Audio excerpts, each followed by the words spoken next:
Il festival Le Vie della Bellezza ci riporta ai paesaggi comprensibili, quelli che danno all'anima un'armonia. Forse questo festival veicola anche un messaggio carico di significati politici. Dobbiamo preoccuparci di rigenerare il paesaggio. Rigenerare i nostri territori come nuova frontiera economica per la Marca e il Veneto. E questa è la prospettiva su cui stanno lavorando le amministrazioni comunali in sintonia con la Regione, che già da tempo ha varato la legge che blocca nuove cementificazioni a fronte di recuperi edilizi. Che significa in molti casi attività ricettive in quell'albergo diffuso che ad esempio a Cavaso vede il recupero di questa villa del Settecento. Noi abbiamo avuto un passato industriale dove la nostra laboriosità ha trovato forma in tante forme artigianali e industriali, però questo passato è difficilmente ipotizzabile per il nostro futuro.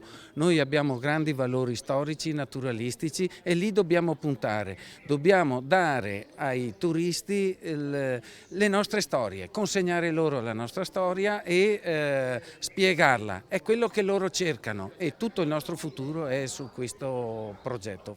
Strutture ma anche eventi dedicati al turismo di prossimità, così si inserisce la prima edizione del Festival della Bellezza, una lunga serie di eventi programmati per 3 fine settimana di giugno. Vie della bellezza che raccontano la natura ma anche l'arte e la storia di questi luoghi, dalla chiesetta longobarda di Castelcessa alle trincee della Grande Guerra. Valorizzare il territorio con tutta una serie di eventi sia culturali ma anche adatti anche ai bambini più piccoli. Questo tratto di strada che va da Costalunga e arriva alla Chiesetta di San Martino è uno spaccato sui Colli Asolani che è un qualcosa di fenomenale dal punto di vista naturalistico e storico.